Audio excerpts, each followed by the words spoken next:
Shinzo Abe Japan के एक उत्कृष्ट क्रांतिकारी, राजनेता, एक वर्ल्ड लीडर, भारत जापान दोस्ती के प्रबल समर्थक और जापान के सबसे लंबे समय तक प्राइम मिनिस्टर रहे। शिंजो आबे अपने देश की राजनीति को एक नई दिशा देना चाहते थे। राजनीति, वैश्विक संबंध, अर्थव्यवस्था और समाज ही नहीं, वह जापानी लोगों के सोचने के तरीके को भी बदल देना चाहते थे।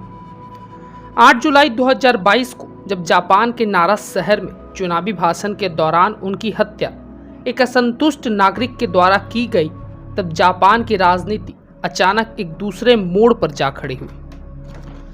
सेकेंड वर्ल्ड वॉर के बाद से जापान की राजनीति हमेशा ही हिंसा और आक्रामकता जैसी चीजों से दूर रही।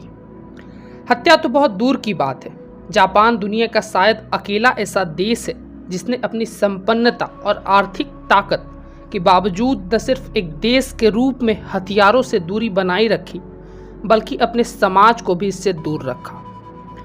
बंदूकें तो बहुत दूर की बात है, लोग परंपरागत तलवार भी अपने पास नहीं रख सकते। हिंसा से लगातार इतनी दूरी बनाई रखने वाले देश में अगर एक सबसे लोकप्रिय पूर्व प्राइम मिनिस्टर की हत्या हो जाए तो यह उस देश के लिए कितना बड़ा सदमा होगा। शिंजो आबे का जन्म 21 सितंबर 1954 को टोक्यो, जापान में हुआ था। इनके पिता सितारो आबे 1958 से 1951 तक हाउस ऑफ रिप्रेजेंटेटिव के मेंबर थे।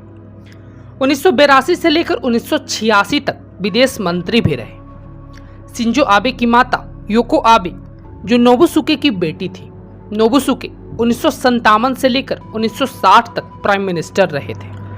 शिंजो आबे की शादी 1987 में एकी मात्सुजाकी से हुई, जो एक रेडियो जॉकी थी। शिंजो आबे ने 1977 में पॉलिटिकल साइंस से ग्रेजुएशन किया। अप्रैल 1989 में इन्होंने कॉप स्टील के लिए काम करना शुरू किया। साल 1982 में इन्होंने कंपनी छोड़ दी और राजनीति में आ गए। साल 1991 में अपने पिता के निधन के बाद शिंजो आबे यामागुची प्रांत के पहले जिले से 1993 में अपना पहला चुनाव लड़ा और भारी मतों से जीत हासिल की। 14 जुलाई 2006 को 52 वर्ष की आयु में शिंजो आबे जापान के प्राइम मिनिस्टर के रूप में चुने गए। अल्सरेटिव कोलाइटिस बीमारी के चलते इन्होंने 2007 में अपने प्राइम मिनिस्टर पद से इस्तीफा दे दिया। 2012 में ये फिर से जापान के प्राइम मिनिस्टर बने, परंतु 16 सितंबर 2020 को अपनी पुरानी बीमारी के चलते प्राइम मिनिस्टर के पद से इस्तीफा दे दिया। हिरोशिमा और नागासाकी के दुखद अध्याय ने जापान को जो घाव दिए थे वह उससे अभी तक उभर नहीं सका।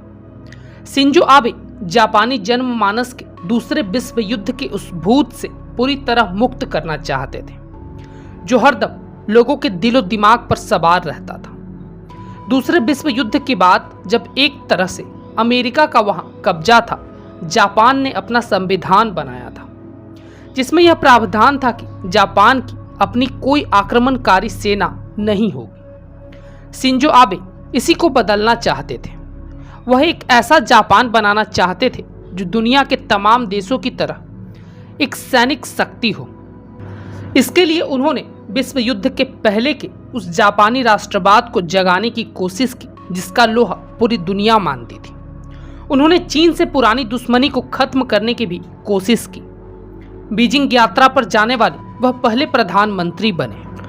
शिंजो आबे को इसलिए भी याद किया जाएगा कि उन्होंने जापानी औरतों को सत्ता की अगली पायदान तक ले जाने की कोशिश की। शिंजो आबे ने युवा कामगारों और अगुवा लोगों की कमी का समाधान महिला सशक्तिकरण से निकालने की कोशिश की। इससे वह जापानी अर्थव्यवस्था को एक नई गति देने में कामयाब भी हुए।